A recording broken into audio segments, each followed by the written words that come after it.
So I'm going to read some statistics, but I want to read the beginning of this article, which is from fathers.com.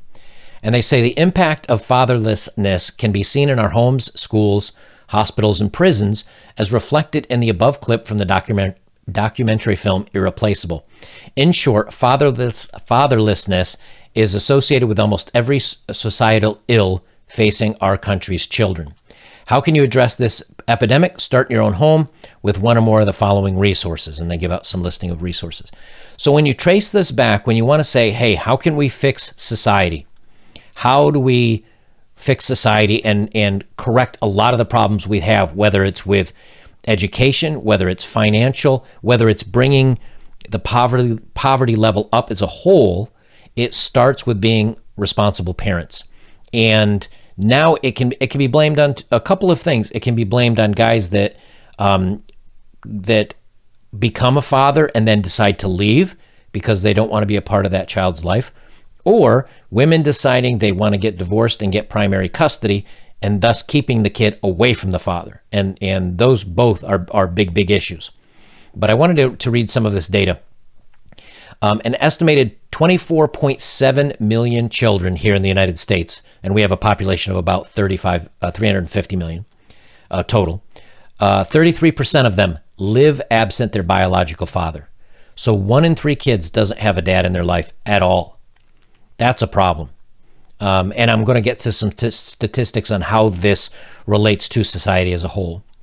Of students in grades 1 through 12, 39%, roughly 40%, live in homes absent their biological fathers. So 40%. That's, again, we're almost looking at 1 in 2 kids now have no dad in their lives between the ages of, or grades between 1 and 12. 57.6% of black children, 31.2% of Hispanic children, and 20.7% of white children are living absent their biological fathers. One of the biggest things I want you guys to keep in mind is that if you do want to get married and you do want to have a kid someday, be ready for the responsibility, but also be aware that you may not have rights to that responsibility because you can be kind of annexed out of the kids' lives, because that's a lot of these statistics. 72% of the U.S. population, fatherlessness is the most significant family or social problem facing America.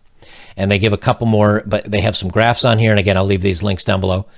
Children living with a mother only. And this goes back to 2012. The numbers may be much worse by now, but it was at 25%. Now coming up here, they reference 33% now, 24.7 million. So maybe that's the jump from 24 to 33%. In 8 years, that's gone up about 1% every year. This is a problem. This is a big problem. They break it down by race, and they break it down by a couple of other statistics. But here's how I want to read how this impacts people every day. So even if you say, I'm not having kids, I got the old snip, can't happen for me, I'm in the clear. This is what's happening to our society because of this. And this is why I think it's one of the biggest issues we face today. This is exasperated by guys, society kind of putting all their woes and their ills and blaming everything on men. Because it makes guys to be the bad guys in every situation. And the truth of it is, men are necessary in relationships for being a father. They need to be left in the children's lives. And this is a huge problem, and it needs to be corrected. So here's some statistics. 85% of youth who are currently in prison grew up in a fatherless home. 85%. 7 out of every 10, 70%, that are housed in state-operated correctional facilities, including detention and residential treatment, come from a fatherless home. 39% of students in the United States from first grade to their senior year of high school do not have a father at home. Children without a father are 4 times more likely to be living in poverty than children with a father. 4 times more likely to live in poverty. So the way we can raise this poverty level is by keeping couples married and only having a family once you are married. And if you do get divorced, keep those kids in both people's lives. Children from fatherless homes are twice as likely to drop out of school before graduating. 24.7 million children in the United States live in a home where the biological father is not present. That equates to 1 in every 3 children. That's kind of what I was saying on the other one. This is another one that's interesting. Girls who live in a fatherless home have a 100% higher risk of suffering from obesity than girls who have their father present. And obesity is a health issue. You want to talk about rising healthcare, the rising waistbands of people, but women especially, here they say 100% higher. Teen girls from fatherless homes are also 4 times more likely to become mothers before the age of 20. Again, that's not likely that they're married, settled in, and ready to have that family. 4 times more likely.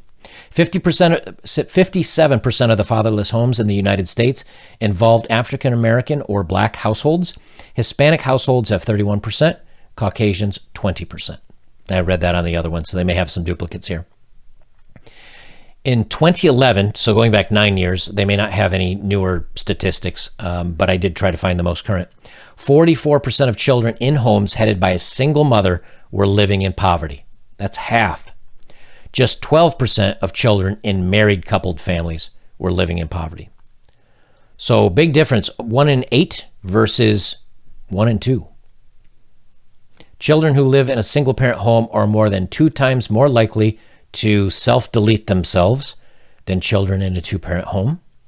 72% of children, 72% of Americans believe that a fatherless home is the most significant social problem and family problem that is facing their country. And that comes from the National Center for Fathering.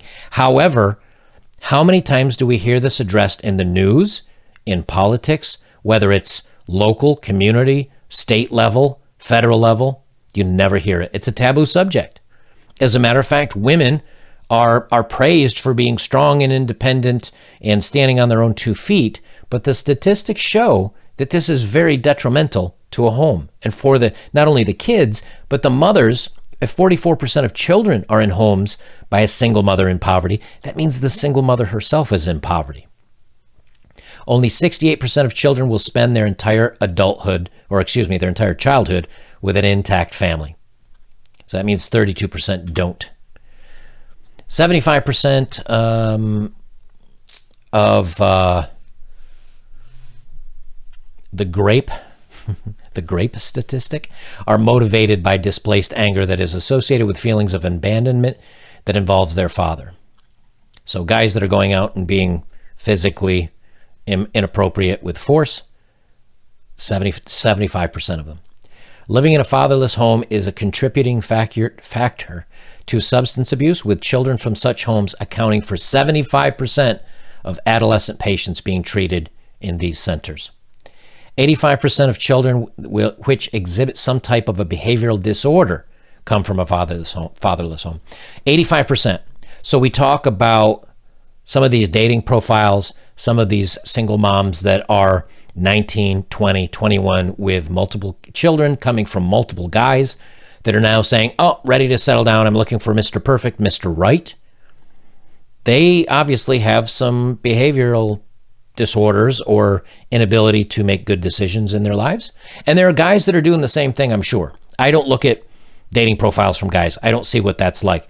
But, if you're looking at, more than likely, this is also going to be that guy that's going to hit it, quit it, become a dad, and bounce and leave that mother alone. There are those guys too. 90% of youth in the United States who decide to run away from home or become homeless for any reason come from a fatherless home. 90%. I'll find something that within the African American Black community, about 2.5 million fathers live with their children, while 1.7 million fathers are not. I don't see where they break that down by other distinction with Caucasian and Latino, but that is on the other chart that I was talking about. In a 2014 study, only 3% of single mothers fell into the strongest demographic group. 44% fell into the weakest. So only 3% of single mothers are the most affluent. We're up 44%, again, almost half, in the weakest. About 40% of children in the United States are born to mothers who are not married. Over 60% of these children were born to mothers who were under the age of 30. 40% not married. That is a big, big problem. Now, I can't just put this on the gals for not making sure something doesn't happen. This is also on the guys. Now, the guys could be fooled and say, well, she said she was taking something, but I guess she wasn't. But again, that 40% is a huge leap when you go back to the 60s. I think it was like 5 or 8%. This goes on and on and on. I'm going to leave it there. I'm not going to read down through the whole thing. I'll leave the link down below. But what I wanted to kind of talk about here is that the statistics don't lie. Conservatives and liberals, they're all on the same page. That's what comes from the first article that Larry Elders, I hope I get his last name right. Yeah, Larry Elder was talking about that both conservatives and liberals, both political sides of the fence agree. Many people, 71% I think was the percentage poll, that said they agree this is a problem. But we don't talk about it. We don't incentivize marriage. We don't incentivize healthy relationships. We don't incentivize allowing men to stay into their kids' lives. As a matter of fact, I did the video on where the court system and women are often told to embellish stories a little bit so they can get sole custody and more money from men. I think this is one of the big things that made me realize long ago that if I decide to have a kid, or if I did decide to have a kid, I would be tied to one person for the next 18 years. And if I wasn't, you get dragged through the courts and you're absolutely wrung out to dry. And that's what told me not to become a father. Not for my dislike of kids, not for my inability to be a good dad, but knowing that I might not have the opportunity to be a dad, those kids might be taken from me, and the court system then would punish me by not only not allowing me to be with my children, but also making me pay child support and perhaps alimony and whoever knows what else for kids and for a family that I wanted and now wasn't able to have.